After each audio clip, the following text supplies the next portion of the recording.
Hi guys! Welcome back sa aking YouTube channel. Nagbabalik ang inyong REE Board Exam Buddy, Prince Ian F. Cruz, and i-continue natin yung ating Plain and Solid Geometry series. So, nung nakaraang video, diniscuss natin yung classifications ng triangles according to their angles. So, ngayon, mag-discuss ulit tayo ng iba pang classifications ng triangles, pero according to their sides na.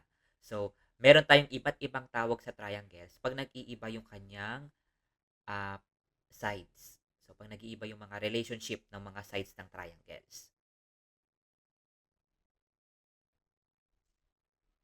Yan.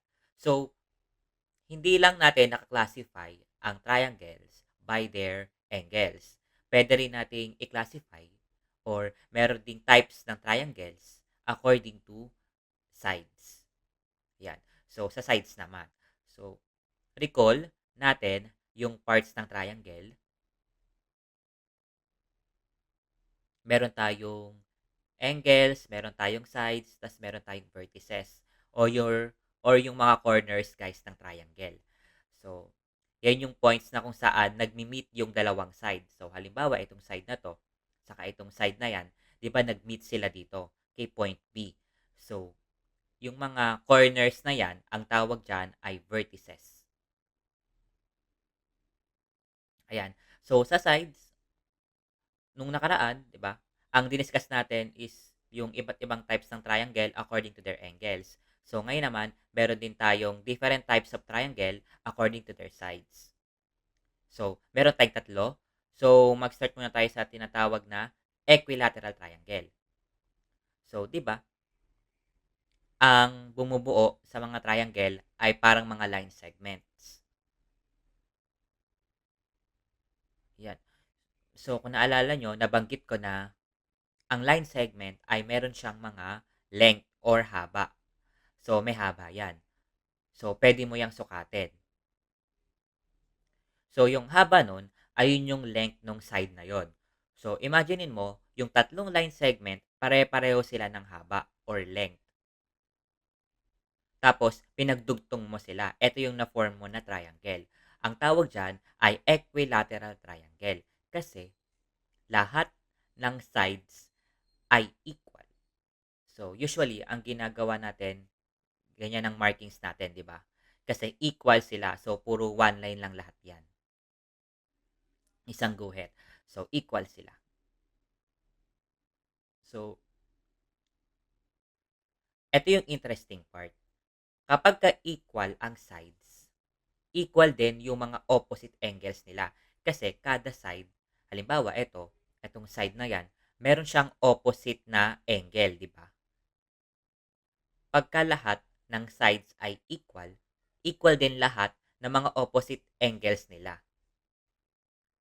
So, dahil equal lahat ng sides, ibig sabihin, lahat ng angles equal din. So, ibig sabihin, an equilateral triangle is also an equiangular triangle. Kasi equal din lahat ng angles niya. Each one measures 60 degrees. Yan. So, yun yung equilateral triangle.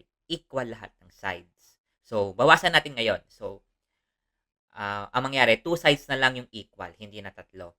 Pagka two sides na yung equal, ang tawag na sa kanya ay isosceles triangle. Ayan. 'Di ba nga, kapag ka-equal, ganito yung markings natin. So, dahil iba na to, iba na tong side na to, yung pangatlo, dalawang guhit ilagay natin. So, ibig sabihin, equal to kasi isang guhit lang sila, kasi ito yung naiiba kasi dalawa yung guhit sa kanya. Ayan. So, ganyan pagka isosceles triangle. Two sides lang yung equal.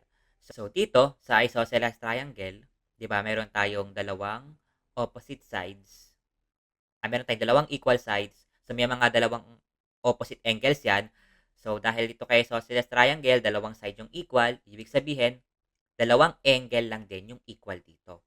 So, ano yung mga angle na yon? Ito yung dalawa.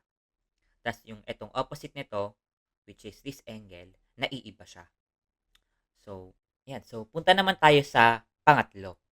So, kung dito, three sides are equal, tapos dito naman kay isosceles ay two sides are equal, So, pag binawasan pa natin yung mga number of equal sides, ang mangyayari dapat iba-iba na yung tatlo, di ba? Iba-iba na sila, hindi na sila equal sides. So, dito na papasok yung pangatlong type ng ating triangle, which is the scalene triangle. Yan. So, dito naman kay scalene triangle, yan, dito nga, all sides are unequal. So, dito, walang sides na equal. Lahat sila iba-iba. Halimbawa, ito, sabihin natin, this is 8, tapos yung sukat nito 9, tapos yung sukat nito 10. Yan. So, magkakaiba sila ng length. So, dahil magkakaiba sila ng length ng sides, lahat ng opposite na angles ay magkakaiba din ng sukat. So, ayun. So, sa scalene triangles, wala silang equal sides, wala rin silang equal angles. Lahat ng angles ay magkakaiba rin. Ayan. Ayan. To summarize natin yung tatlo. Equilateral triangle, 3 sides are equal, 3 angles are equal. Isosceles, 2 equal sides, 2 equal angles. Scalene triangle, no equal sides, no equal angles. So, ayan yung ating tatlong classifications of triangles according to their sides. Yan. So, i-apply natin ngayon yung natutunan natin. Mag-solve tayo ng isang past board exam question. Just to recall lang guys, yung mga natutunan natin ngayong video.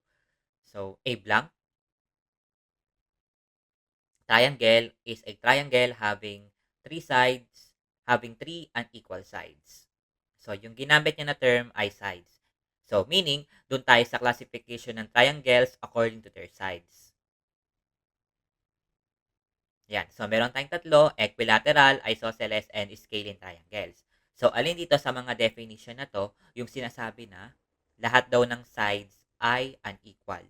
So, eto na yon, yung scalene triangles. So, yung sagot natin dito ay letter D, ay scalene triangles. Kasi sa isosceles, 2 sides ay equal, equilateral, 3 sides ay equal, tapos itong oblique, hindi ito sa sides, 'di ba? Sa angles 'yan.